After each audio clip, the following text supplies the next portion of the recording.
ইংলিশে কথা বলেই ছাড়বো। কিন্তু কন্ডিশনাল সেন্টেন্সটা জানা নেই। তাহলে কিন্তু স্পোকেন ইংলিশটা ডেভেলপ করা যাবে না। দেখো স্পোকেন ইংলিশ ডেভেলপ করার জন্য কন্ডিশনাল সেন্টেন্সের আইডিয়া থাকাটা খুব দরকার। কন্ডিশনাল সেন্টেন্স কন্ডিশন থেকে তৈরি হয়েছে যার বাংলা অর্থ হচ্ছে শর্ত।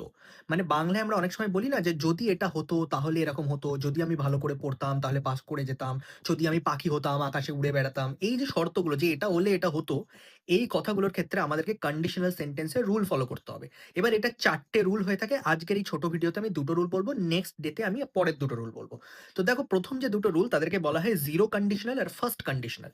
জিরো কন্ডিশনাল কি বলছে? বলছে যে কথা সব সময়ের জন্য সত্য, সেক্ষেত্রে জিরো কন্ডিশনাল এর রুল লাগাও। কি রুল?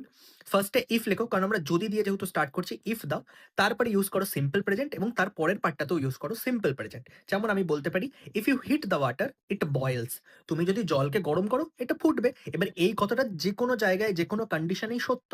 ঠিক তেমনভাবেই যদি তুমি খাবার না খাও তাহলে তোমার খিদে পাবে। If you don't eat you feel hungry. যদি তুমি খাবার না খাও তাহলে তোমার খিদে পাবে। তাহলে বোঝা গেল ইফ বসালাম, সিম্পল প্রেজেন্ট বসালাম, আবার একটা সিম্পল প্রেজেন্ট বসালাম। এবার চলে আসো ফার্স্ট কন্ডিশনাল। ফার্স্ট কন্ডিশনাল যখন ফিউচারের কোনো কথা আমাদের বলতে হবে তখন আমরা ইউজ করব first conditional. Same system, if বসাও, তারপরে তুমি বসাবে সিম্পল প্রেজেন্ট আর এর পরের পার্টটা হয়ে যাবে সিম্পল ফিউচার। এবার আর পরের পার্টটা সিম্পল প্রেজেন্ট হবে না, সিম্পল ফিউচার হবে। তাহলে আমরা কি বলব? যদি তুমি জোরে দৌড়াও তাহলে তুমি ট্রেনটা ধরে ফেলবে। If you run fast you will catch the train. বোঝা গেল? এটাতে কি হচ্ছে, ফিউচারের কোনো পসিবিলিটি নিয়ে বলা হচ্ছে যে তুমি যদি এটা করো তবেই এটা সম্ভব। এটাই কিন্তু এরকম।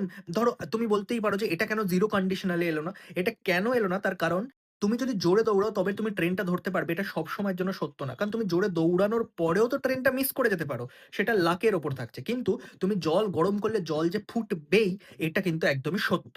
তাহলে বুঝতে পারলে কোনটা জিরো কন্ডিশনাল হবে, কোনটা ফার্স্ট কন্ডিশনাল হবে। পরের দুটো পার্ট আমি নেক্সট ভিডিওতে তোমাদের বলব। আমার ভিডিও যদি ভালো লাগে অবশ্যই আমার ভিডিওগুলোকে লাইক করো, চ্যানেলটাকে সাবস্ক্রাইব করো, আইডি গুলোকে ফলো করো। আর এই ভিডিওগুলো বন্ধুদের সাথেও শেয়ার করো।